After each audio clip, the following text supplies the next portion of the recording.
Good morning, everybody, and a very warm welcome to Holy Trinity Maisons-Laffitte and the online sermon for the third Sunday of Epiphany. Just for a moment, let yourself imagine your dream job. Not something simply that you're good at or something that pays the bills, but the kind of work that would give shape and meaning to your days. Something that would make even Monday mornings feel worthwhile rather than something to be endured. We live in a culture that spends a great deal of time encouraging us to dream in precisely those terms. We are invited to believe that if we can find the right role, the right balance, the right level of fulfillment, then everything else will suddenly fall into place. And occasionally we hear, don't we, about jobs that sound almost too good to be true. Roles designed around pleasure and comfort and loads of money, and they catch our imagination because they seem to promise a life without stress, without too much cost, maybe the perfect lifestyle for us. But underneath all that, there is usually a deeper question. Not simply what will make me successful, but what will make my life mean something. Those two questions are not the same, even though we often treat them as if they were, which is why the gospel reading today is so striking.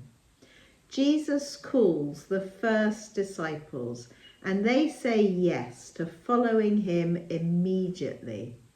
There's no hesitation, there's no questions, there's no request for further information about holiday or health cover. And it's worth pausing to ask the question here at this point, was this really their dream job? Was this really their dream job? Peter, Andrew, James and John were fishermen, which was not glamorous work. It was skilled, steady and relatively secure. Fishing requires knowledge, patience and strength. Their lives had a rhythm to them. They knew what tomorrow would look like, and next week, and probably next year too. The nets that they held in their hands represented not just their work, but their security, their identity, and their place in the world. When Jesus calls them, what he offers is not stability, it's not comfort or safety. He offers them uncertainty, danger, persecution, and eventually death. From the outside, this does not look like an obvious improvement on their circumstances. This is not a job advert most of us would respond to enthusiastically. So why do they go? Why do they go? I sometimes think about how often we turn things down simply because we don't understand where they will lead. You know, Sean Connery apparently famously turned down the role of Gandalf in The Lord of the Rings. Why? Well, because he said he didn't understand the story. He later said that he read the book, he read the script, he even later saw the film, and he still just didn't get it. For me, that's wonderful. It's a wonderful line, and it's also strangely human, isn't it? Sometimes we hesitate, not because something is wrong, but because we cannot yet see how it all fits together. And uncertainty makes us uncomfortable. The disciples don't understand the storyline either. They don't know about the miracles, the healings, or even the cross and the resurrection.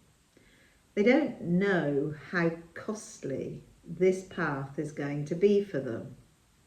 And Matthew seems almost determined to show us that following Jesus does not begin with certainty, but with trust. They let go of their nets without knowing where the path will lead. And in doing so, they step into something they cannot yet name. The prophet Isaiah helps us to see why that step matters. He speaks to people who know darkness, political, social and spiritual darkness.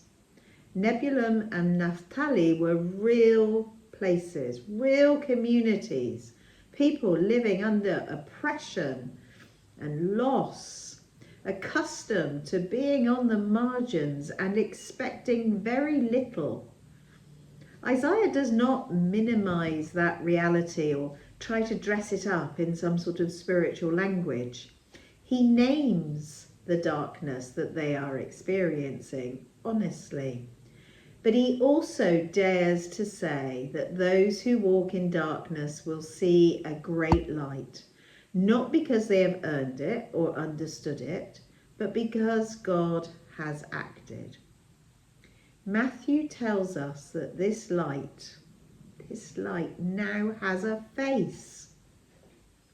Jesus begins his ministry not in the centre of power, but on the edges of Galilee, precisely where Isaiah said the light would appear.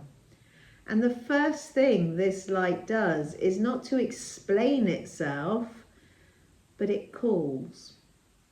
Light, it seems, does not always remove uncertainty. Sometimes it simply just shows us the next step.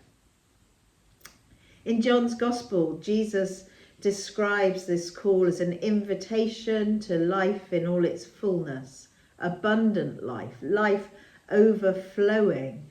And that abundance is not the same thing as ease or success as we usually define it.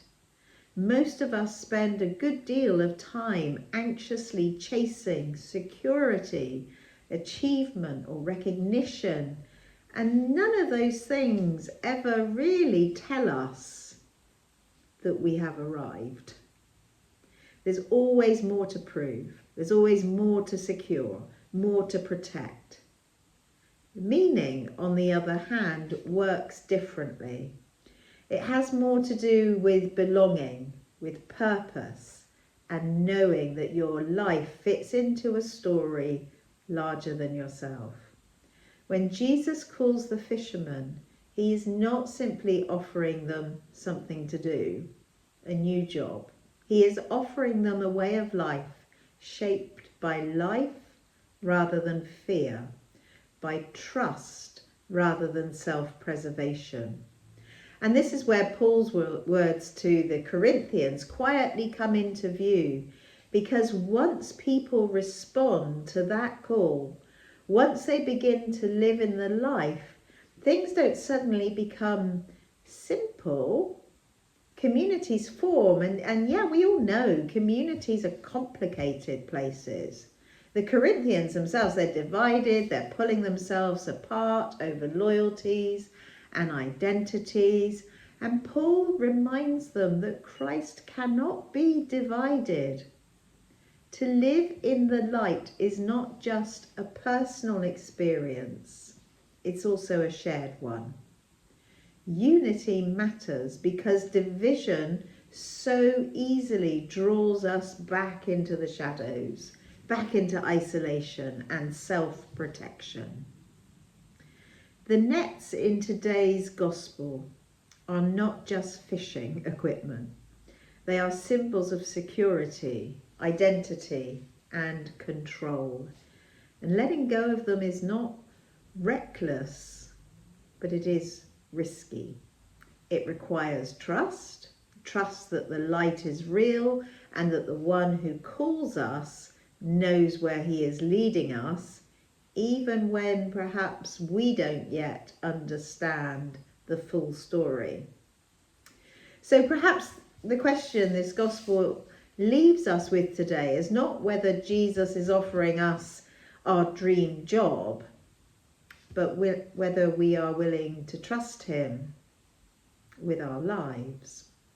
Whether we believe that the abundance he promises is deeper and truer than the versions of success that we are taught to chase.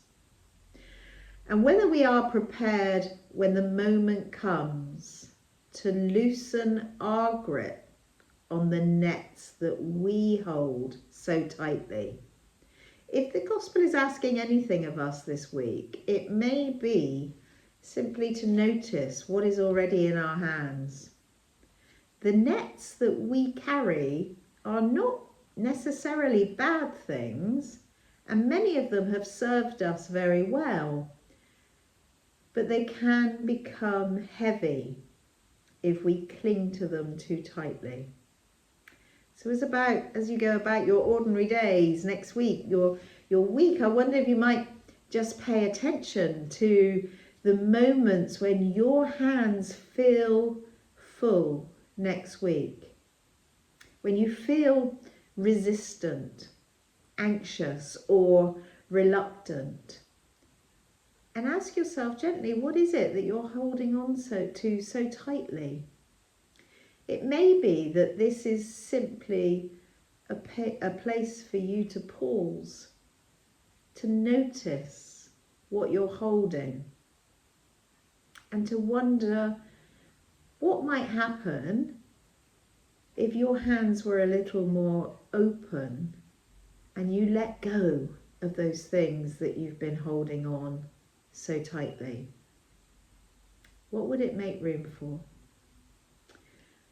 Have a good week. See you next week. God bless.